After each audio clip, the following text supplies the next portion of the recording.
ये तेरा घर ये मेरा घर, किसी को देखना हो घर। तो पहले आके मांग ले मेरी नजर तेरी नजर। जी धन्यवाद यूनिटी ग्रुप। आज की स्पीकर मीटिंग में मुझे और वाइफ वत्सला को बुलाने के लिए। और आज का हमारा जो टॉपिक है रीबिल्डिंग रिलेशनशिप, उसमें मैं पहले वत्सला को इनवाइट करना चाहूँगा, सो दैट हमारा जो भी अभी 33 मंथ्स का जो भी सफ़र है उसके बारे में वो आपको बताएंगी। पहले एलेनॉन की तरफ से वत्सला जी। Thank you, Somesh. Thank you for handing over to me. And I also want to thank a lot to Unity Group for inviting both of us. And also a big, huge thanks to giving us a very dear topic, which is rebuilding relationship. तो बहुत सारा कुछ है इस पे साझा करने के लिए रीबिल्डिंग रिलेशनशिप। पर सबसे पहले तो ये बताना चाहती हूँ कि जिस दिन मुझे ये पता चला रीबिल्डिंग रिलेशनशिप पर बोलने के लिए हम as a speaker Unity group ने इनवाइट किया है, तो एक बहुत बड़ी स्माइल मेरे चेहरे पे आ गई थी। दो कारणों से, एक तो बहुत ही ग्रैटिट्यूड फील हुआ कि हमें बुलाया जा रहा है, और दूसरा ये टॉपिक। तो कुछ 33 महीनों का सफ़र है, पर लास्ट 1.5 years जो हम दोनों अपने रिलेशनशिप के लिए एफर्ट्स डाल रहे हैं, बहुत सारी चीज़ों में बदलाव लेके आ रहे हैं, अपने अंदर झांक झांक के ढूंढ ढूंढ के निकाल रहे हैं कि ये चीज़ हम मेरे स्पाउस को ट्रिगर कर रही है, ये चीज़ अब नहीं होनी चाहिए, या किसी बात को कैसे बोलना। इस तरह के कई छोटे मोटे बदलाव, इवन बड़े बड़े भी बदलाव जो हम निरंतर प्रयासरत है, जिससे कि हमारी ये संबंध, हमारी ये रिलेशनशिप में कुछ जो दरारें आ गई है वो भी भरती जाए, और एक रिन्यूड भी होता जाए कर इस तरह से। तो ये जब सतत प्रयास चल रहे थे, और उस बीच में जब ये इनवाइट आया, तो बहुत बड़ी स्माइल आई कि अच्छा, कहीं ईश्वर ये भी संकेत दे रहे हैं कि शायद हम छोटा मोटा कुछ ठीक ठाक सा कर रहे हैं। प्रोग्राम के थ्रू एक दूसरे को समझने का, अपने आप को समझने का प्रयास, और इस रिश्ते को और भी मजबूत बनाने का प्रयास पे एक स्टैम्प जैसा महसूस हुआ मुझे जब ये इनवाइट मिला और ये टॉपिक मिला। तो I was literally smiling cheek to cheek. So with that, again thank you so very much for inviting us. And सबसे पहले मैंने सोचा कि टॉपिक है रीबिल्डिंग रिलेशनशिप, तो बड़ी ईमानदारी से पीछे मुड़ के देखा, तो देखा कि हाँ, वास्तव में ये रिलेशनशिप जो है वो अ, कहीं ना कहीं रून हो चुकी थी। कहीं ना कहीं वो जो अपनी शेप और ब्यूटी थी जिसकी, उसकी फेड हो चुकी थी, उसमें दरारें आ चुकी थी। एक ऐसी इमारत से मैं उसकी कल्पना करूं जो बड़ी सुंदर थी, और धीरे धीरे दरारें आने लगी, दीवारें चटकने लगी, और जर्जर होके बस गिरने ही वाली थी कि ईश्वर का बहुत बहुत धन्यवाद कि हमें उससे पहले ही प्रोग्राम मिल गया। तो कहना ये चाह रही हूँ कि रीबिल्ड जब की जाती है, जबकि कोई चीज़ रियून हो गई हो, या फिर थोड़ी सी पहले से अ, उसकी शेप, उसकी सजावट कमज़ोर पड़ गई हो, उसको रीबिल्ड करने की तब ज़रूरत पड़ती है। तो हाँ, हमारा रिश्ता भी कुछ वैसे ही था, और बहुत सारे कॉन्शियस एफर्ट्स डाल डाल के इस चटकी हुई इमारत को, इस जर्जर होती हुई इमारत को वापस बड़े अच्छे से सहेजा, रिपेयर किया और रिबिल्ड किया। मैं आगे आने वाली शेयरिंग को, मुझे लगा कि शायद मैं एक स्टेप बाय स्टेप चलूं। जब rebuilding relationship was not only between the spouses, मेरी और सोमेश की ही रिलेशनशिप नहीं थी कि जो बिगड़ी थी, मेरे साथ भी रिलेशनशिप बिगड़ी थी, वो भी रुइन हुई थी। मेरे ईश्वर के साथ भी रिलेशनशिप रुइन हुई थी, और बहुत सारे other elements also. But I thought I will make it little systematic and also concise in a manner. मैंने सोचा कि मैं स्टार्ट करूं मेरे साथ रिलेशनशिप कैसे बिगड़ी, my relationship with myself, my relationship with my spouse, and my relationship with my higher power. How did all three got ruined, and how did we all put efforts and repaired it, rebuild it, and obviously with help of our higher power. So I'll start with how did my relationship ruin with myself. सो जब ये alcoholism disease थी, I mean जब active alcoholism था और हमें programme नहीं मिला था, तो वो जो लाचारी थी एक ऐसे व्यक्ति को, मतलब अपने खुद के स्पाउस को आके रोज रोज शाम को धुत हुए देखना, ऐसा व्यक्ति जो कुछ नहीं समझ पा रहा है कि उसको ऑफिस से आना भी कितना ही, did not have even sense कि मुझे कितने बजे घर पहुंचना चाहिए, मुझे कितने बजे खाना खाना है। अ, उसी आदमी को जिसके साथ मैंने शादी की थी, हमारी बहुत जल्दी कम उम्र में शादी हो गई थी, जिस पे मैंने इतना ट्रस्ट किया था कि यार एक बड़ी रोजी लाइफ होगी हम लोगों की, not rosy in sense of comfort but yes rosy in sense of comfort of the communication, comfort of a mutual understanding and so many other things। वो कहीं नहीं दिखता था एक्टिव अल्कोहलिज्म से। ये तो वो आ रहा है, मैं बिल्डिंग अपने घर की विंडो से देख रही हूँ कि यार ये 2-2 घंटे नीचे है, दोस्तों से बातें कर रहा है, पता नहीं किससे फोन पे बातें कर रहा है और चिल्ला रहा है, ऊपर तक वो आवाजें आ रही है। आ रहा है तो बिल्कुल हिल्टा उल्टा आ रहा है, कभी इसको खाने का सुध है, कभी सुध ही नहीं है, कभी तो ऑफिस का बैग तक आता कहाँ छोड़ के आ गया पता नहीं। मतलब which station we use to stay in Mumbai, तो चर्च गेट से अंधेरे के बीच में कितने स्टेशन पे, 3 स्टेशन पे तो रुकती है और बाकियों पे रुकती नहीं है, तो क्या कहीं पटक के आया, खो आया, कोई छीन लिया।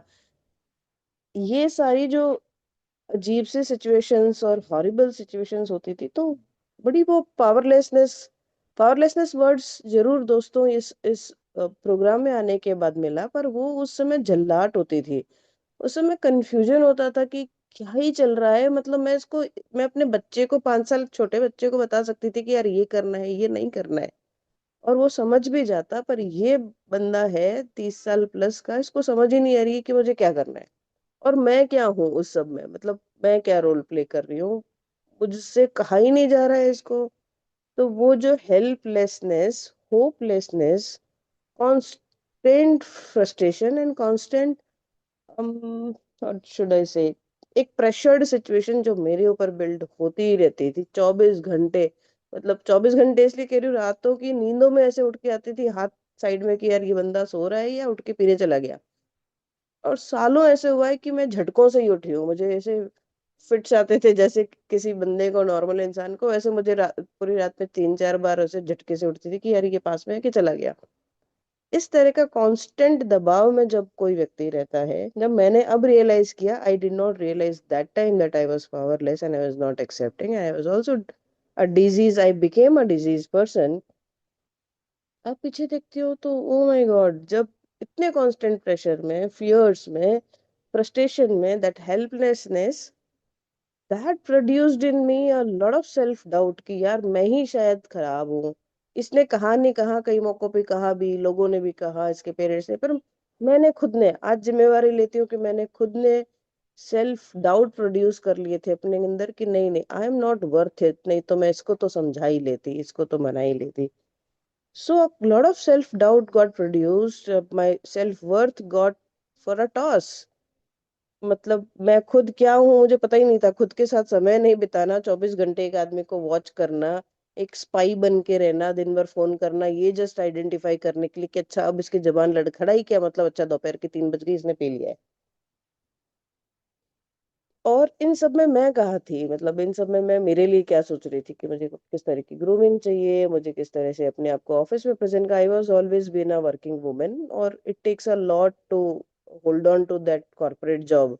तो मैं कैसे ही उस इतनी डिमांडिंग कॉर्पोरेट जॉब को मैं होल्ड ऑन समहाउ कर रही थी, but not with the confidence and get go which I I should have been. जो मुझे करना चाहिए था वो तो था ही नहीं, क्योंकि इतना कंफ्यूजन। इन सब ने मेरे मेरे साथ इतने संबंध बिगाड़े, मुझे पता नहीं था मैं कौन हूँ, मेरी वर्थ क्या है, मेरा कॉन्फिडेंस टूट चुका था, सेल्फ डाउट इतने सारे खड़े हो गए थे, और अपने आप को समय देना कुछ नहीं था। एंड देन फाइनली प्रोग्राम मिला, मुझे स्पॉन्सर मिली, स्पेशली जब मैंने प्रोग्राम स्टेप्स करने शुरू किए, और जब बहुत सारा a lot of writing gone into it, into the program steps, तब मुझे समझ में आया कि ओ माय गॉड, सबसे ज्यादा जो हिट हुई है वो मेरी सेल्फ वर्थ है। उससे कनेक्टेड इतने सारे इश्यूज रोज निकलते आ रहे थे, वो मेंटल सिकनेस, वो मेंटल अनवेल बीइंग, का मैं खुद एक डिजीज्ड पर्सन थी, and what did I do to rebuild it now? So हमारा प्रोग्राम, एल प्रोग्राम, हमें self love, self kindness, self care, बहुत सारी ऐसी चीजों पे बहुत सारी शेयरिंग होती है, स्पॉन्सर से बातें होती है, सिखाया जाता है। बहुत सारे ऐसे टूल्स है जिसमें हम खुद अपने आप को, अपने आप से अमेंड्स करते हैं। वो अपने आप से मैंने अमेंड्स किए। सेल्फ केयर में आप, मतलब not only physical care but yes, physical level, mental level, emotional level, spiritual level, at all the levels I got hurt, at all the levels the relationship got ruined, and which I tried to rebuild through all these self love. बहुत सारा समय वो करना जो कि मतलब घंटों घंटों, कुछ 1 साल 1.5 साल का ऐसे समय था जिसमें मेरे पास जॉब नहीं था और मैं सिर्फ आंखें बंद करके बैठे रह, बहुत ज्यादा टाइम, दिन में मुझे पता नहीं 8-8 10-10 घंटे भी होगा ऐसा। I used to meditate. Meditation तो एक वर्ड है शायद, बैठे रहना और रोते रहना। सोमेश ने शायद मुझे रोते हुए 5% टाइम देखा होगा। For his surprise I used to cry for whole day. वो शायद एक इमोशनल हीलिंग का पार्ट था। मेडिटेशन में बैठना एक सेल्फ इंट्रोस्पेक्शन का पार्ट था। खुद को हील किया बहुत ज्यादा। वो चीजें की जिसका मुझे शौक है। ठीक ठाक से तैयार होके रहना जिससे कि एक खुद में वापस से वो कॉन्फिडेंस जो टूटा हुआ है वो जगह। मैनी अदर थिंग्स, प्लांटेशन शौक है, राइटिंग का शौक है। ऑल ऑल मी मतलब कुछ टाइम में अपने साथ थी, लगभग 1-1.5 साल, and which help me to revive this relationship with myself. The second, the most important part, and for which we are here, Somesh and myself, is our relationship. So मैं वापस शुरू करती हूँ कि हमारी रिलेशनशिप कैसे बिगड़ी। हम सबको पता ही है अल्कोहलिज्म खाली family disease, I mean it's a family disease, क्योंकि वो बिहेवियरल एस्पेक्ट्स को आपके रूल करती है, तो नेचुरली बिहेवियर से आपके सारे सारे रिश्ते खराब हो जाते हैं, पर स्पेशली हस्बैंड वाइफ का रिश्ता। तो सबसे बड़ी बाधा जो मुझे दिखती थी इस अल्कोहलिज्म में, ना सुनना। मतलब ठीक है, ये डिजीज्ड पर्सन है, ये हमें प्रोग्राम के बाद पता चलता है, but back then when I was unaware I thought कि हमारे बीच में कोई कम्युनिकेशन ही नहीं था, बात करना। भाई बात नहीं करेंगे तो आपका एक वो मानसिक जुड़ाव कैसे होगा? No communication. कम्युनिकेशन का एक ही फॉर्म होता है, लड़ाई। उसके अलावा कोई फॉर्म नहीं है एल्कोहलिक और उसके वाइफ के बीच में। लड़ाई मतलब तेज बोलना भी लड़ाई है, एक दूसरे की बात ना सुनना भी लड़ाई है, ना समझना भी तो लड़ाई है। तो वो जो मेंटल डिस्टेंस, मैं यही कहती हूँ, आप फिजिकल डिस्टेंस इतनी हॉरिबल हॉरेंडियस नहीं है जितनी मेंटल डिस्टेंस है। वो धीरे धीरे ऐसे जोंक की तरह आपको खा जाती है। वो मेंटल डिस्टेंस क्रिएट होने लगी हमारे बीच में। कोई किसी किसी तरह का कोई कम्युनिकेशन नहीं, डिसकंटेंट, इतनी unhappy married life, disliking also, मतलब at the verge of hitting each other. शायद मैं ये भी कहूँ तो बड़ी बात नहीं होगी कि एक ऐसा भी समय आ जाता है कि जब आप एक दूसरे से नफरत करने लग जाते हो। उस लेवल के रिश्ते खराब है, उस लेवल पे। और एक औरत, एक लड़की अपने आप को इतना स्टक समझती है कि अब जाऊं तो जाऊं कहाँ? मतलब घर वालों ने तो दे दिया ये लड़का कि शादी ये कर लो, और अब यहाँ से निकलने का नहीं है, पीछे जाने का नहीं है, आगे पिया, आगे कुआं और पीछे खाई types. So you feel a lot of stuck and being unhappy or trapped feeling, physical distance, mental distance, and what not, friends. I mean, एक बंदा जिसके साथ आपको भेज दिया गया है और आपने सोचा कि इसके अलावा तो वैसे ही कोई है ही नहीं, लाइफ उसी के चारों तरफ रिवॉल्व हो रही है। हालांकि आप, मैं पढ़ी लिखी, मैं काम करने वाली, पर फिर भी मेंटल जुड़ाव, प्रेम तो इसी से है, और वो ही नहीं है। फिर होता है प्रैक्टिकली, शायद मेरे साथ तो ऐसे ही हुआ, then you start seeking that happiness outside. तब मैंने कितने साल, मतलब अब अगर ऐसे भी बोलूं, प्रोग्राम में हूँ, बोलना नहीं चाहिए कि रिग्रेट होता है, पर देखती हूँ कि आई मीन कितने छोटे काम किए हैं मैंने, इन द सेंस की जॉब 12-12 घंटे आदमियों के जैसे काम करना, कि नहीं मेरे को तो मेरी वापस मेरे को भी दिखानी है, मैं काम कर सकती हूँ। इतना ऑफिस में काम करना, उतना पीपल प्लीजिंग, रिश्तेदारों पे समय बिताना, दोस्तों पे समय बिताना, क्योंकि मैं वो हैप्पीनेस बाहर ढूंढ रही थी जो मुझे मेरे घर में नहीं मिल रही थी। इन सब का कॉम्पनसेट करते करते खुद को रिजेंटमेंट में भी डालना, गिल्ट और शेम से तो भरी रहती कि यार ये करना था पर मैंने नहीं किया, घर के काम जो करने थे वो नहीं किए, ऑफिस के काम जो फालतू थे वो करके आ रही हूँ, लोगों पे अतिरिक्त समय बिता रही हूँ, अतिरिक्त धन गंवा रही हूँ, ज्यादा शॉपिंग कर रही हूँ बेवजह, क्योंकि वो एक गिल्ट शॉपिंग होती है, वैसे कर रही हूँ। तो इस लेवल के रिश्ते खराब थे कि कोई बात समझने को तैयार नहीं है, ना वो मेरी ना मैं उसकी।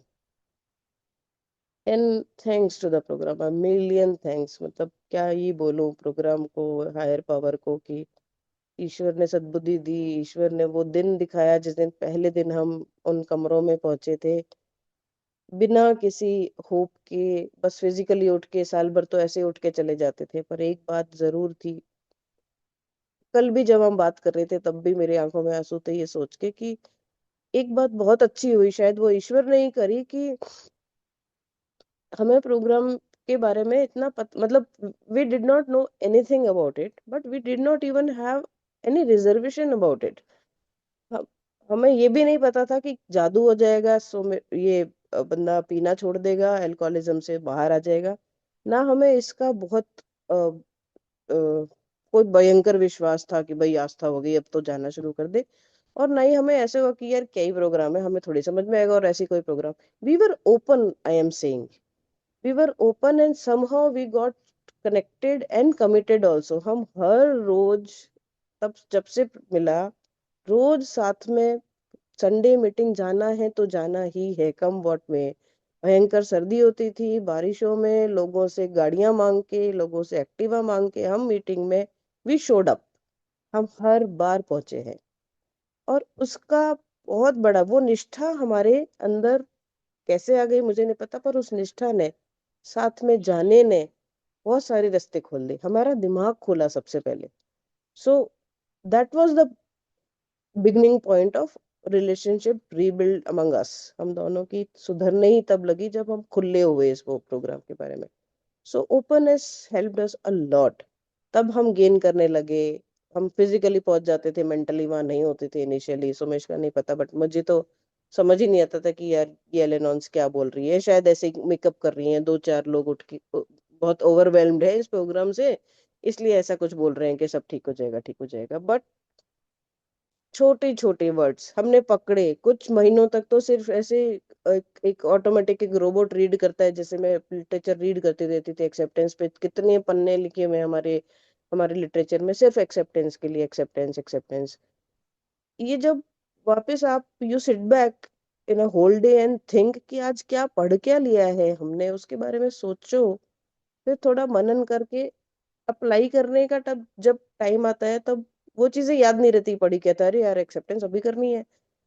पर ये धीरे धीरे प्रैक्टिस से आता रहा और बहुत ब्यूटीफुली सिंक इन होता रहा। ये जैसे हमारे प्रोग्राम्स में कहते हैं, टूल्स बोलते हैं कि लिटरेचर पढ़िए, आप स्पॉन्सर से कनेक्टेड रहिए, आप अदर मेंबर से कनेक्टेड रहिए। एंड इवन व्हेन दोनों प्रोग्राम में है तो आपस में भी कुछ प्रोग्राम को लेके बहुत सारी चर्चाएं, बातें होती रहती। This all helps a lot.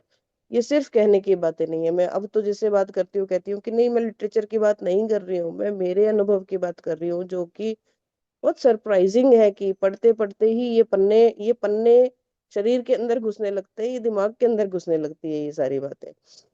तो हमने बहुत ज्यादा एक्सेप्ट करना शुरू किया। मैंने खुद ने, I started looking him as कि यार ये बंदा तो ठीक ठाक है यार, कोई बात नहीं, एक प्रॉब्लम हुई थी इसको, एक डिजीज हुई थी, उसके बीच के कई साल खराब गए और अब वापस उसी वैसा ही होना शुरू करा। और जब ये अल्कोहलिज्म से पहले का एक, we got married very young, he was a young chap, very adventurous.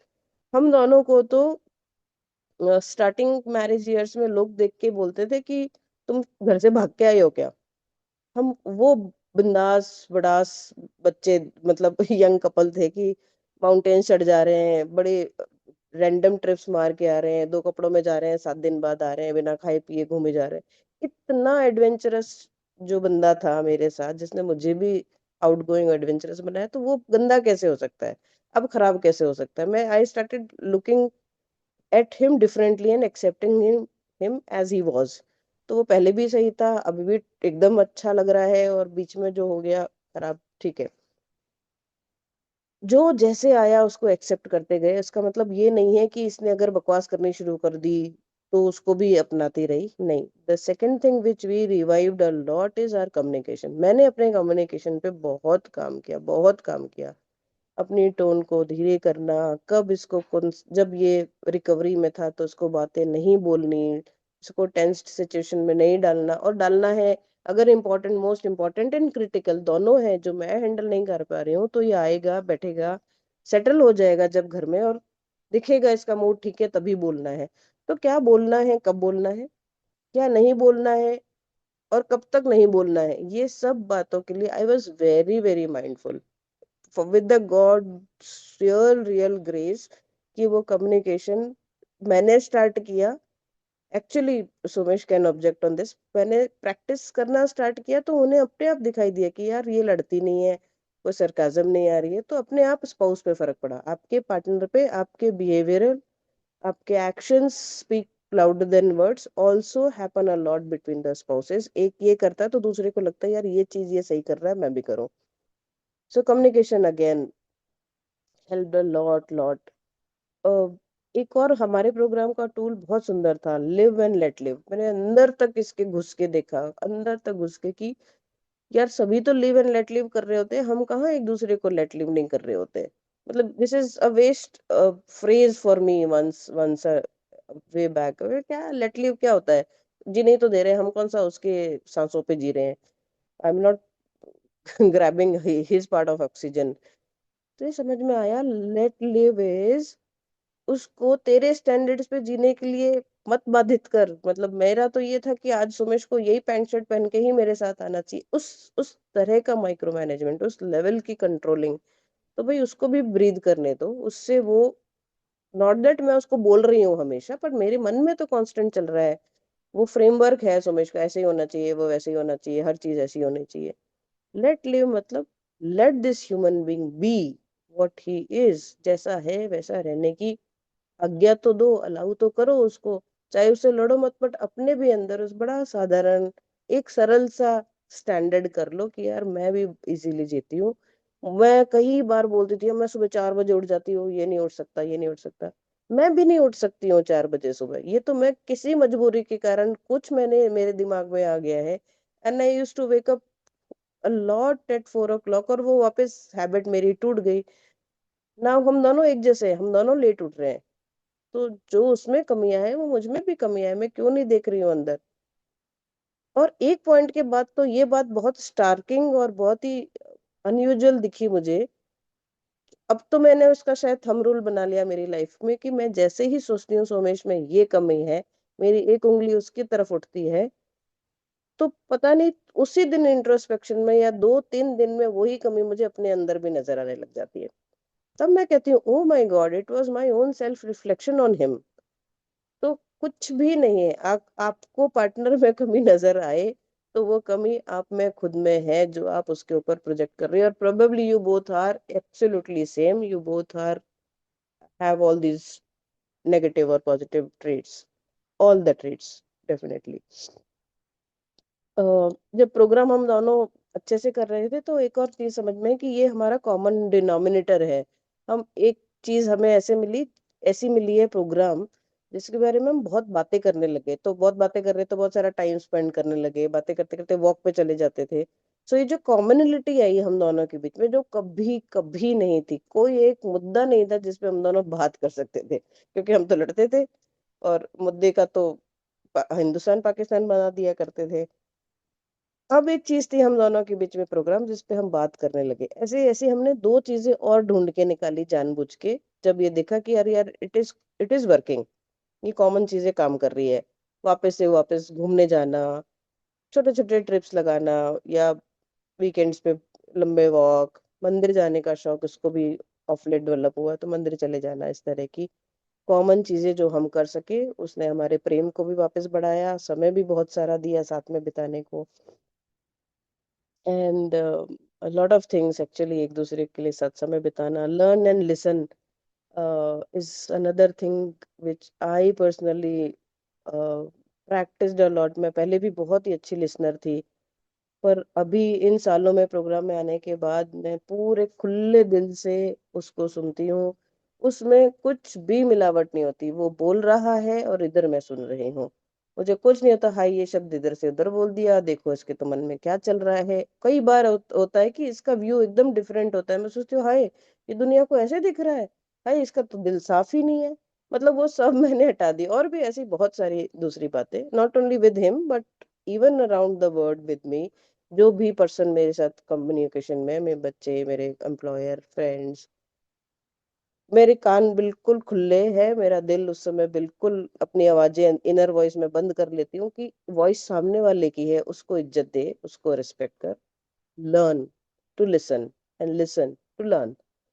So lot of practice, और बहुत मुश्किल था ये अपने आप की इनर वॉइस बंद करनी, बट प्रैक्टिस से, मेडिटेशन से, चुप रहने से, लिखने से, कॉन्शियसली उस चुप को, मौन को, मैंने तो हर 15 दिनों में एक दिन मौन का भी बिताया है कि आज तो मैं सुबह से शाम तक नहीं बोलूंगी, डिक्लेयर कर दिया सबको, मैसेज कर दिए कुछ लोगों को कि अब आज बात नहीं होगी।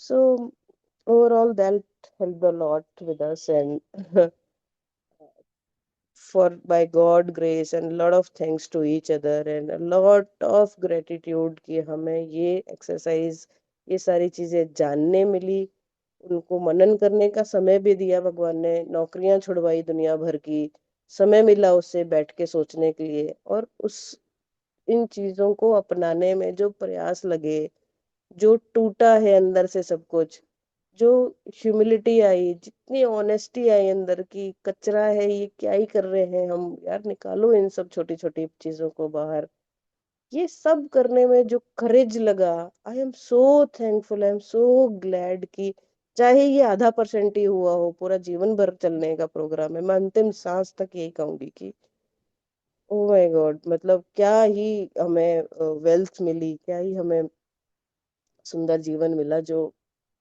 हमने प्रैक्टिस किया और अपनाया, और वो अपनाना बहुत करेज करेज का काम था।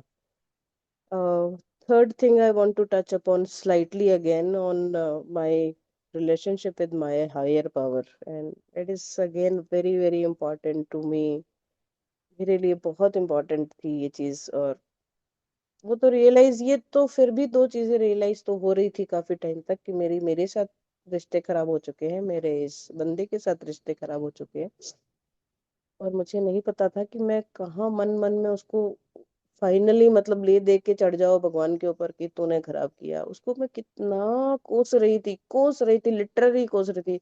दो व्यक्ति जिनको मैं दिन रात कोसती थी, रिजेंटमेंट्स की सबसे बड़ी लिस्ट निकल के आई। एक एक तो खुद मेरे पिता और एक परम पिता। एक खुद मेरे पिता जिनको मेरे भयंकर मेरे पास रिजेंटमेंट है कि किसके साथ शादी कर दी, देखा तक नहीं क्या, उनको समझ नहीं आता क्या, वो इतने बड़े ऑफिसर हैं और क्या नहीं, इधर घर में गिलास कांच का टूटा और उधर मेरे पापा जिम्मेदार उस चीज के लिए। तो और परमेश्वर, मतलब कितने अमेंड्स करूं, कितनी माफी मांगू, पता नहीं, जितनी मांगू उतनी कम है इन दोनों के साथ तो।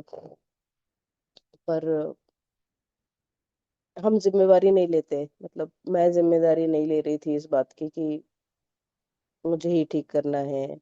ऊपर से वो शक्ति नीचे उतर के नहीं आएगी, पर उसने आपको बुद्धि दी है, उसने आपको प्रोग्राम दिया है, ये सब ह्यूमिलिटी, ये सब ग्रैटिट्यूड, ये सब प्रोग्राम के बाद आया।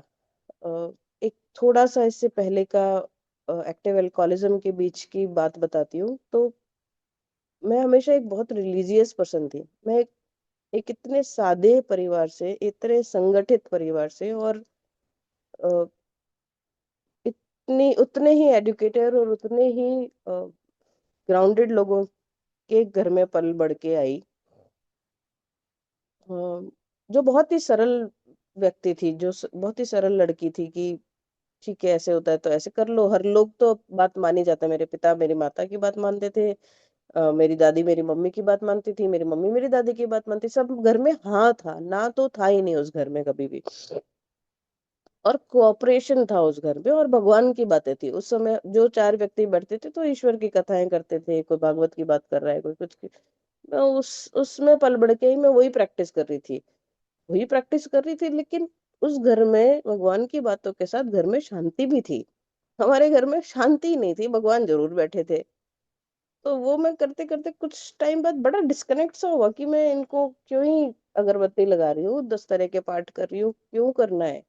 वहां तो वो था, यहाँ ये था, ये ओ माय गॉड, मतलब ब्रेन में क्या कंफ्यूजन फॉग बादल छा गए थे, कितना डिस्कनेक्ट हुआ मुझे उस बात से लेके कि है ही नहीं। हालांकि ये नहीं कह रही कि मैंने उठा के फेंक दिया, पर जो डिस्कनेक्ट अंदर, जो एक अटूट विश्वास, आज जो व्यक्ति बोल रहा है वो ये बोल उसका तो उस लेवल का विश्वास है कि यार भी हो जाए, हमारे ऊपर कुछ गिर भी पड़े तो हम उठ जाएंगे कि अरे कोई बात नहीं, डस्ट झाड़ लो, खून आ रहा है इधर उधर, चलो हॉस्पिटल चलते, दवाइयां लेंगे, ठीक हो जाएंगे। ईश्वर है ना, उसने बचाया, उसी ने स्लैब गिराई होगी अगर कुछ गिर जाए तो कल हमारे ऊपर। और वो व्यक्ति जब बैक देन 20 years बैक, मैं बिल्कुल डिस्कनेक्टेड थी कि कुछ है भी कि नहीं है। और यही सबसे बड़ी मेरी जिद थी, और यही सबसे बड़ा मेरा गलत काम था कि मैंने रिस्पॉन्सिबिलिटी नहीं ले रखी है, मैंने माना ही नहीं कि यार ये सब ऊपर वाला है। आपको विश्वास है मतलब अविश्वास की जगह नहीं है। अगर मैं कह रही हूँ मैं ईश्वर में विश्वास करती हूँ तो फॉर श्योर 200% अविश्वास की कोई जगह होनी ही नहीं चाहिए, वो है ही नहीं, अब नहीं है, लेकिन वहां पे थी, तब थी। अगेन मैंने बहुत सारे समय मतलब ईश्वर को, मेरे घर में जगन्नाथ जी की प्रतिमा है, उनको तो मैंने दोस्त सखा कर लिया है काफी टाइम से। मैं उनसे ऐसे बातें करती हूँ जैसे एक दोस्त से बातें करते हैं, कोई घर परिवार का व्यक्ति घर में बैठा है, ऐसे मैंने ईश्वर से कितने सतत महीनों सालों बातें करी। वो बातें करी तो समझ में आया कि वो खाली अभी नहीं सुन रहा है, वो हमेशा से सुनता था, वो हमेशा से वहां था। आप अप, आप अपने आप को गॉड मान के बैठे थे जब तुम अपनी चला रहे थे, तुम ही सब कुछ ड्राइव कर रहे थे, तो आपको एहसास नहीं हो रहा था कि वो वहां पे है, लेकिन वो वहीं पे थे। आज मैं उनसे अ, निरंतर कॉन्शियस कांटेक्ट बनाने की कोशिश करती हूँ। मैं उनसे एकदम सखा जैसे, मित्र जैसे बात करती हूँ। खाली ऐसे ही नहीं कि संकट के समय चले गए भगवान ये कर दे वो कर दे, मैं ये भी कह के जाती हूँ अच्छा 4 दिन ट्रिप पे जा रही हूँ, बैठे रहना, ओके, पास में टॉफी वॉफी चॉकलेट पड़ी है, खाते रहना। मैं ये भी कह के जाती हूँ उनको। कभी अगर मुझे बहुत तेज भूख लगी और मैंने कोई प्रसाद भगवान को नहीं चढ़ाया, मैं बोलती हूँ मैं भूखी हूँ, पहले मैं खाऊंगी फिर तुम्हारी बारी आएगी, तुम्हारे को तो बहुत सारी जगह खाना मिल जाता है। तो छोटी छोटी बातें हैं, छोटी छोटी बातें हैं, इसलिए बोल रही हूँ कि वो सहजता आ गई है अब, वो मान्यता आ गई है, वो धारणा दृढ़ हो गई है अब कि ये ही तो है। हो सकता है इन्होंने ही ये जीवन दे के ये सब कुछ एक सेट पैटर्न में था मेरे लिए। इसलिए नहीं कि मुझे दुख मिले, इसलिए नहीं कि सुमेश सुधरे, इसलिए कि आज मेरा उनसे जो इतना प्रेम भरा जुड़ाव है, जो दृढ़ विश्वास आया है, इसको मैं पाती कैसे अगर वो संकट का समय देखा नहीं होता तो। ये इतना ब्यूटीफुल रिलेशनशिप जिसको क्या डिफाइन करूं, कोजी है। अ, बहुत मुझे आत्मविश्वास से भर चुका है, मुझे हील कर चुका है, मेरे संबंध मेरे पति से जो मिल रहा है हमें इस चार दीवारी के अंदर मिल रहा है जो भी है, वो इसी बंदे के साथ आज मुझे स्वर्ग सा सुख मिल रहा है, इसी बंदे के साथ मुझे वो मेंटल कनेक्टेडनेस है, ये सब ईश्वर की वजह से है। और मैं उसकी खूब खूब आभारी हूँ। मतलब मैं शायद पूरे दिन इस टॉपिक पे बोल सकती हूँ, but thank you so very much for patiently listening, I am so humble today and also very very emotional. Thank you so much guys, thank you so much Unity Group. Over to you Sumesh. Thank you so much बसला for your wonderful sharing. और एकदम से मैं भी emotional हो गया था। नमस्कार दोस्तों, शराबी सोमेश। और ईश्वर की कृपा है, फेलोशिप का साथ है, और सुंदर फैमिली है, जिसके कारण मैं आज शराब के जहरीले घूंट से बचा हुआ हूँ। ये पहले नहीं बोलता था सुंदर फैमिली है, वो अब बोलना चालू किया। तो जैसे वसला ने अभी काफी कुछ डिस्क्राइब किया जो एक्चुअली मैंने भी पहली बार ही सुना है। और मेरी कभी पूछने की हिम्मत ही नहीं होती थी वसला से कि तुम एलेना उन कैसे जुड़ गई, तुमको कैसे अट्रैक्शन आ गया। क्योंकि जब शुरुआती दौर में हम 2 महीने जयपुर में थे, और अभी मैं नडियाडी क्रॉस कर रहा था, मेरे को बड़ौदा जाना एक्चुअली हल्काथॉन में। तो मैं अभी ट्रैवलिंग करते करते नडियाड जहाँ पे मेरा ऑफिस था वहीं पे उसको क्रॉस किया, जहाँ पे मेरा रॉक बॉटम हिट हुआ था। और वहीं पे मैंने हाथ जोड़ के प्रणाम किया उसको, और आगे बढ़ गए अभी हम। लेकिन वो जो दौर था, वो वत्सला को मेरे ऑफिस वालों ने यहाँ भी बुलाया था ऑफिस में नडियाड में। वो राजस्थान से ट्रेन में बैठ के इधर आई थी कि भाई तुम्हारे हस्बैंड को समझाओ। अब मेरी वाइफ एक तरफ बैठी थी, मेरे बॉस एक तरफ बैठे थे, मैं बीच में बैठा था। और दोनों मुझसे पूछ रहे थे क्यों पीते हो, क्या प्रॉब्लम है, घर पे कोई तकलीफ है। वत्सला ने पूछा, मैंने बोला नहीं। फिर बॉस ने पूछा ऑफिस में कोई तकलीफ है, मैं बोला नहीं, फिर क्यों पीते हो। और मैं ऊपर दीवार पे देख रहा हूँ मकड़ी का जाला एक था, उसको देख रहा हूँ, अरे यार क्यों पीता हूँ क्यों पीता हूँ, कुछ नहीं पता चलता था मेरे को। ठीक है नहीं पीऊंगा, बोला कि तुम तू दूसरे काम कर लो, ये कर लो, नेटफ्लिक्स देख लो, जो अच्छा लगता है, गाने गाने अच्छे लगते हैं गाने गा लो, कुछ ऐप डाउनलोड कर लो। अब बोला हाँ हाँ हाँ कर रहा था। अब वो हो गया, 2 दिन पे वसला चले गई, अब मैं फिर चालू हो गया। तो मेरे तो एटीएम कार्ड वगैरह सब ब्लॉक भी करने की कोशिश हुई थी। मुझे याद है जब 15 साल हम बॉम्बे थे, बॉम्बे में मेरा एक्टिव एल्कोहलिज्म बढ़ गया था, जैसे वसला बता रही थी, हम लोग 1 BHK में रहते थे। और रिश्ते में इतनी कड़वाहट आ गई थी कि वो बेडरूम में ही आना बंद कर दिया था, वो किचन में ही रहती थी, वहीं सोती थी, वहीं खाना खाती थी, वहीं पूजा करती थी, बच्चों को वहीं पढ़ाती थी। तो इतने कड़वाहट आ गई थी रिश्तों में। अब मैं क्या महसूस कर रहा हूँ, सोमेश क्या महसूस कर रहा है, मैं किसे बताऊं कि आज मैं वास्तव में कैसा महसूस कर रहा हूँ। मैं बिल्कुल अकेला थलग महसूस करता था अपने आप में। और उस समय मुझे शराब दिखती थी कि चलो शराब पी के कुछ गम भुला सकता हूँ मैं। वो जो कहते हैं ना, शाम से आंख में नमी सी है, आज फिर आपकी कमी सी है, वो कमी किसकी है, कौन है वो आप? मेरे मेरे आसपास मेरे चाहने वाले, जैसे वसला थी यार, इतना मतलब प्यार करने वाली वाइफ मुझे मिली थी, ईश्वर ने दी थी। हम शराबियों को बोलते भी हैं कि अच्छी वाइफ मिलती है।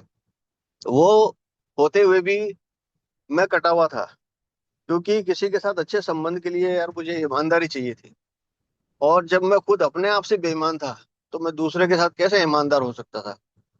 तो पहले तो मुझे ये पता नहीं चलता था कि ईमानदारी क्या होती है, बेईमानी क्या होती है। मैं तो हमेशा ये सोचता था कि मैं बहुत अच्छा हस्बैंड हूँ, मैं बहुत अच्छा पिता हूँ, मैं बहुत अच्छा बच्चा हूँ अपने माँ बाप का, मैं बहुत अच्छा एम्प्लॉय हूँ अपने एम्प्लॉयर का। हर जगह मैं अपने आप को ना नंबर 1 सोचता था, अपने ही मन में खामा खा लेके बैठता था। लेकिन जब कहाँ कहीं पे तकलीफ होती थी, तो सिर्फ शराब ही याद आती थी, और वो शराब के बाद जाके मेरे सारे रिश्ते टूट जाते थे। तो यार ये जो रिश्तों में कड़वाहट थी, जो मेरे बताऊं आपको कि भाई मैं सबसे कट रहा था धीरे धीरे, वो अनकंडीशनल लव जिसको मैं खोजने घर से बाहर निकलता था, लोगों में ढूंढता था, मैं अपने ऑफिस में, अपनी सोसाइटी में, अपने रिश्तेदारों में, अपने काम करने की जगहों पे, और कहीं नहीं तो रास्तों में चल, ये सब्जी वाले ठेलों वालों को भी मैं पकड़ता था यार, मुझे कोई अनकंडीशनल प्यार तो करे, मुझे समझो तो सही कि मैं कैसा हूँ, मैं जैसा हूँ वैसे मुझे आप मान लो। मेरे को अभी पीने का मन है दिन में 10 बजे, सुबह 10 बजे, तो वो पीने दे मेरे को। मैं गाली दूँ तो वो गाली सुन ले। तो ऐसा अनकंडीशनल लव जब मैं निकला ढूंढने, तो नहीं मिला यार। टेम्पररी फेज काफी आए काफी गए। और मैं इस बात को पूरी तरह एडमिट भी करता हूँ कि मैंने बाहर बहुत कोशिश करी ढूंढने की प्यार, लेकिन नहीं मिल पाया था सच्चा प्यार। अब मिलता भी कैसे, मेरे मन में बेईमानी थी।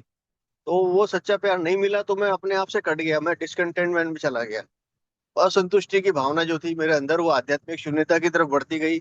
और वो जो थर्ड थ्री फोल्ड डिजीज बोलते हैं, मानसिक खिंचाव, फिजिकल एलर्जी और आध्यात्मिक शून्यता, तो वो मानसिक खिंचाव और फिजिकल एलर्जी तो दिख रही थी मुझे कि भाई ये मीटिंग में आने के बाद, फेलोशिप में जुड़ने के बाद, कि मैं क्यों शराब पीता था, वो तो दिख रहा था। लेकिन ये आध्यात्मिक शून्यता से दूर नहीं जा पा रहा था। अब मैं सोबर रहने लग गया। जयपुर आके मैं जब अपना रॉक बॉटम हिट करके पूरी तरह होपलेस कंडीशन में जब हॉस्पिटल में गया था, वहां से निकला, तो अब मुझे ऐसा लगा कि यार अब तो मैं सही हो रहा हूँ। मैंने शराब छोड़ दी, मैंने नॉनवेज छोड़ दिया, अभी 6 महीने बाद मैंने तंबाकू गुटखा भी छोड़ दिया, तो बाकी व्यसन से भी दूर हो रहा हूँ मैं।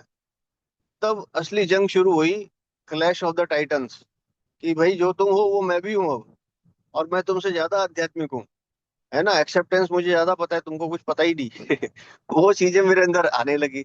और वो आने के बाद वो दिन में 4 बार झगड़े होते थे, मैं पूरी बात भी नहीं सुनता था, मैं पहले ही झगड़ने पड़ता था। अब वो एक तो ईगो, दूसरा मेरा डर। क्यों? क्योंकि मुझे नौकरी भी करनी जरूरी थी। जो मैंने ईएमआई लोन, बड़े बड़े सपने लेके मैंने कर्जे ले रखे थे, उसको चुकाने के लिए मुझे कमाना जरूरी था। मैं नौकरी पेशा आदमी हूँ, जॉब करने वाला आदमी हूँ, सैलरीड पर्सन हूँ, वो मैं रोक नहीं सकता हूँ। तो कहीं ना कहीं वो भी एक हर्डल आ रहा था शुरू में।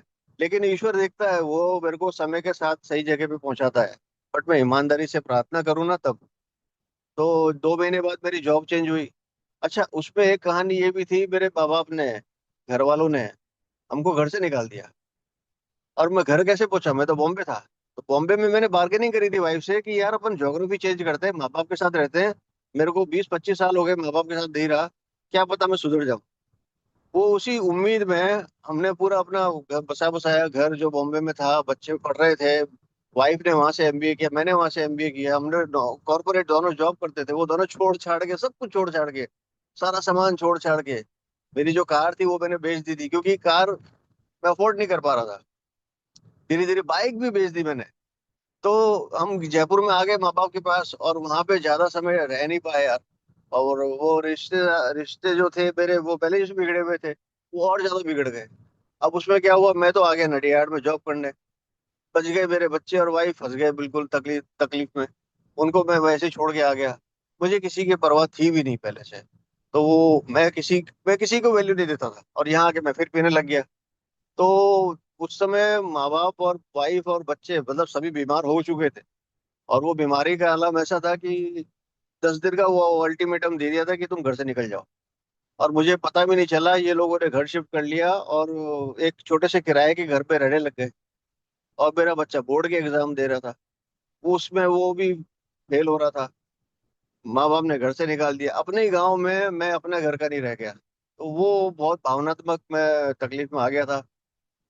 दूसरों को ब्लेम देना बड़ा अच्छा लगता था मुझे, जैसे माँ बाप हो गए, भगवान हो गया, नौकरी हो गई, और ये सब के चलते मैं कट गया था यार, सबसे कट गया था।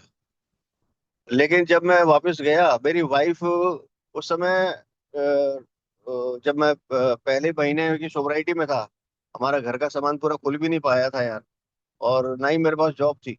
एलआईसी पॉलिसी तोड़वा के वो काम किया हमने। वो देखो अभी फाइनेंशियल तकलीफें रहती हैं, शुरुआती दौर में तो क्या, मेरा तो 2 साल बाद भी एक और मेरा जो बॉम्बे का कर्जा था वो निकल के सामने आया, तो वाइफ को अपने गहने गिरवी रखने पड़े यार। 2 साल की सोबराइटी थी अभी मेरी, और मैं मध्य प्रदेश गया था साइट पे किसी काम से। वाइफ खुद बैंक में गई, बैंक में जाके उसने अपने गहने गिरवी रख के आया जो उसकी पास आखिरी अमानत थी। तो ये सोबराइटी के फ्रूट ही तो है, और क्या है कि भाई कम है तो कम में गुजारा करो, जो है उसको एक्सेप्ट करो कि मैंने तकलीफें दी हैं लोगों को। और बड़ा तकलीफ वाला समय था वो भी, क्योंकि मैं नहीं चाहता था कि वो अपने गहने गिरवी रखे, मैं चाहता था कि मैं कमाऊं और पैसे इकट्ठे करके दूं, नहीं हो पा रहा था। और जिस माँ बाप ने मेरे को अपने घर से निकाल दिया था जयपुर में 2 साल बाद, उन्हीं माँ बाप ने इच्छा व्यक्त की कि हम तेरे पास आके रहेंगे अहमदाबाद में। और उस समय भी दोस्तों मैं बाहर कलकत्ता या कहीं गया हुआ था, तो मेरी वाइफ ने ही उनको स्टेशन से लेकर आई, वही वाइफ स्टेशन से लेकर आई, उसको उन्होंने घर से निकाल दिया था। और वो घर पे लाके उसकी सेवा करी, माँ बाप की सेवा करी, महीना 2 महीना रुके वो हमारे पास। हमारे पास टीवी भी नहीं है, 2.5 साल हो गए हमने घर पे टीवी नहीं लगाया, क्योंकि मन ही नहीं करता यार। बिल्कुल टूट फूट के बिखरे हुए थे हम चारों, दोनों बच्चे और अब मैं और वाइफ। और धीरे धीरे ना तो ये नई जगह पे हमारे पास कुछ किसी से बात करने का वो था, क्योंकि कोई रिलेशन ही नहीं था किसी से, नई जगह थी। जयपुर से मैं गया गुड़गांव, गुड़गांव में भी नई जगह थी। तो यार मेरा छोटा बेटा तो छठी क्लास बॉम्बे में पढ़ा, 7वीं क्लास जयपुर में पढ़ा, 8वीं क्लास गुड़गांव में पढ़ा, 9वीं क्लास अहमदाबाद में पढ़ा। अब उसको मैं ये पूछता हूँ बेटा कैसा लग रहा है स्कूल, वो क्या बोलेगा, हाँ पापा अच्छा है। उससे ज्यादा वो कुछ जवाब ही नहीं दे पाता था। माँ बाप अभी वही तो, वो रिश्तेदारियां सुधर रही हैं, माँ बाप मेरे अच्छे हो गए, वो और उसके पीछे मैंने क्या किया है, मेरा कुछ रोल नहीं है। मेरा कुछ रोल नहीं है, मैं सिर्फ अपने ईश्वर और अपने आप से रिश्तेदारी सुधार रहा हूँ, रिलेशनशिप मेंटेन कर रहा हूँ, बस इतना काम कर रहा हूँ मैं। बाकी सब, जो उनका खोया हुआ भाई था, किसी का खोया हुआ पापा था, मैं किसी का खोया हुआ पति था, किसी का खोया हुआ बच्चा था, किसी का, वो अपने आप ही आ रहा है। मैंने सिर्फ अपने आप से और अपने ईश्वर से रिश्ते संबंध मजबूत करने की कोशिश करी, मैंने ट्रस्ट किया अपने भगवान पे, हायर पावर पे ट्रस्ट किया। और दोस्तों वो ट्रस्ट शुरुआती दौर में, जो मेरे दर्द थे, जो मेरे पेन थे, वो बोलते ना pain is the touchstone, वो पेन से ही भगवान अंदर मेरे आ रहे थे, मुझे नहीं पता चल रहा था। लेकिन वो उसी के द्वारा, मेरे दर्दों के द्वारा ही अंदर घुस रहे थे, और मैं प्रार्थना करते जा रहा था, करते जा रहा था, करते जा रहा था। और अपने कदमों पे फोकस करना था मुझे। वो वो भी मुझे ईश्वर ने वो सद्बुद्धि दी, मेरे हाथ में तो कुछ भी नहीं था, मेरे हाथ में विलिंगनेस भी नहीं थे। तो जो भगवान से रिश्ते संभालने में जो मदद की मेरे को, दूसरे तीसरे और सातवें कदम ने, वो धीरे धीरे जाके 11वें कदम पे और प्रगाढ़ हो गया और स्ट्रांग हो गया। जब मैं अपने माँ बाप के यहाँ जाता था घर पे अभी सोसाइटी में, वो अमेंड्स, लिविंग अमेंड्स करने हैं, मुझे पता था वो उन्होंने बुरा किया है, मुझे पता था कि वो मेरे को चाहते नहीं है, मेरे शक्ल देखना नहीं चाहते।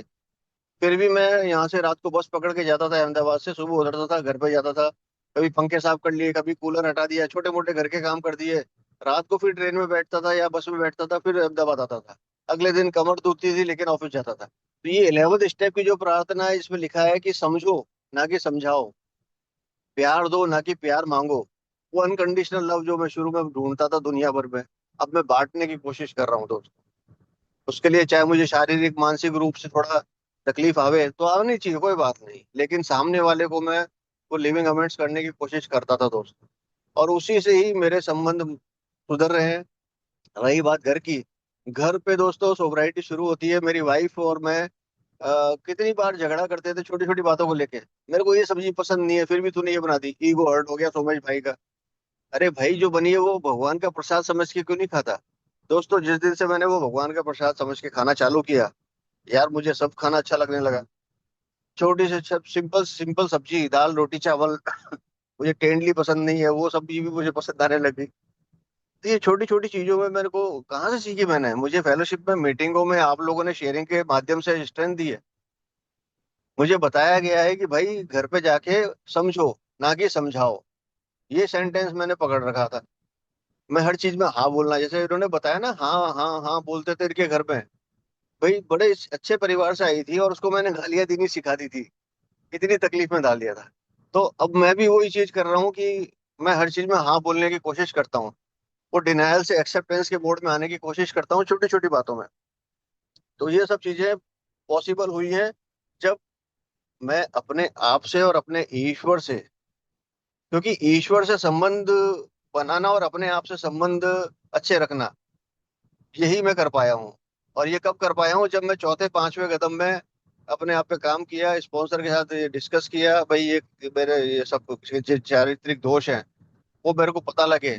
तब अपना जब मैंने पास्ट साफ किया, तो जब जाके आज मैं 10वें कदम में हेयर एंड नाउ में रह के अपने घर पे अपने ऑफिस में ये सब चीजों को मैं अप्लाई कर पा रहा हूँ। तो ये छोटी छोटी चीजें हैं जो मुझे यहाँ प्रोग्राम ने बताई है, कीप इट सिंपल रखना है। पहले मैं हमेशा सोचता था कि यार कैसे करूंगा मैं। वाइफ मेरी परेशान हो रखी है कि यार वो घर अभी तो जयपुर से शिफ्ट किया गुड़गांव, अभी गुड़गांव में 6-8 महीने हुए नहीं, वो थोड़ा सेट हुई नहीं। फिर मैं बोला चलो अहमदाबाद जाना है। फिर सारा सामान उठा के सब बच्चों को स्कूल चेंज कराना, घर के घर के काम बहुत रहते हैं, मेरे को क्या पता रहता है, मैं तो बाहर घूमता रहता हूँ। लेकिन सारा संभालना और तालमेल बैठाना घर पे, और उसमें साथ में सोवराइटी भी देखना, और उसके साथ में एलेनोन का प्रोग्राम भी करना, और मेरे को अपना ए का करना, और बच्चों को भी संभालना, मतलब बहुत ज्यादा तकलीफ आ रही थी। और अहमदाबाद में हम किसी को जानते भी नहीं थे, सेम गुड़गांव में किसी को नहीं जानते थे। हम लोग तो पूरी तरह कट गए थे। अभी आज के दिन अहमदाबाद में भी अच्छे रिश्ते बने हमारे, गुड़गांव में भी बन गए, और जयपुर में अपने अपनों से रिश्ते बन रहे हैं, सुधर रहे हैं, जो कभी सोचा ही नहीं था कि इस तरह से चीजें होंगी। तो इसमें दोस्तों वो पेशेंस, अंडरस्टैंडिंग, टॉलरेंस ने काफी काम किया। घर पे जाता था, माँ बाप की गालियां सुनता था, वो गलत थे, मुझे पता है वो गलत बोल रहे हैं, लेकिन मैं चुप रहता था। चुप रह के उनकी बात सुनता था, टॉलरेट करता था उन चीजों को। क्यों? क्योंकि सोमेश खुद को टॉलरेट करना आ गया था। जब मैंने खुद को टॉलरेट किया तो मैंने दूसरों को भी टॉलरेट करना सीखा। और बच्चों के साथ रहता हूँ यार, डिटैचमेंट इन लव के साथ में रहने की कोशिश करता हूँ। और ये जो छोटी छोटी चीजें हैं, ये मैं और वसला दिन में कितनी बार भी हम लोग बैठ के बात करते रहते हैं ये सब चीजों पे। जो मुझे कभी कभी मैं लिटरेचर पढ़ता हूँ, मुझे अच्छा लगता है वो टॉपिक या फिर वो पैराग्राफ या फिर वो एक शब्द भी, उसको मैं वसला के साथ डिस्कस करने की कोशिश करता हूँ, देख इसको मैंने आज अपनी लाइफ में कैसे उतारा है। ऐसे हम लोग सुबह चाय पे ही बात करते हैं। हमारे घर का माहौल आध्यात्मिक हो गया यार। कहाँ वो अंधकार से दूर भाग रहे थे हम, और कहाँ आज हम रोशनी की तरफ बढ़ रहे हैं। तो ये प्रोग्राम की ताकत है, और क्या है? और कुछ नहीं है। और कुछ भी नहीं किया। वसला ने अपने आप पे काम किया, सोमेश ने अपने आप पे काम किया, और बाकी उनकी दुनिया जो थी, दुनिया में जितने भी रिश्ते थे वो सब अपने आप सुधरने लग गए। हमें किसी को एक्सपेक्टेशन से नहीं देखते हम लोग। कि भाई इसके इससे ये मांगेंगे, वो महत्वाकांक्षाएं, वो अपेक्षाएं वो भी कम हो गई। बस ये है कि बच्चों को मैं ये देखता हूँ कि भाई मैं पतंग की जैसे हाथ में डोर पकड़ के उनको नहीं उड़ाता हूँ। वाइफ और बच्चों में कुछ झगड़ा होता है खाने के मामले में, कुछ भी मामले में, मैं दूर से देखता हूँ, जैसे पटाखे फूटते हैं ना, दूर से देखता हूँ। तो वही डिटैचमेंट है मेरे लिए, और उसी को देखता हूँ, लेकिन मैं प्रेजेंट रहता हूँ। यार आज के दिन मेरी फिजिकल प्रेजेंस होना भी बहुत बड़ी बात है, ये मुझे अब समझ में आती है। पहले नहीं आती थी। पहले लगता था कि मैं कुछ हर चीज में एक्टिवली पार्टिसिपेट करूंगा ना, तभी मैं प्रेजेंस है। आज मैं अपने घर पे जाता हूँ, माँ बाप के यहाँ सुबह से लेकर शाम तक बैठा रहता हूँ।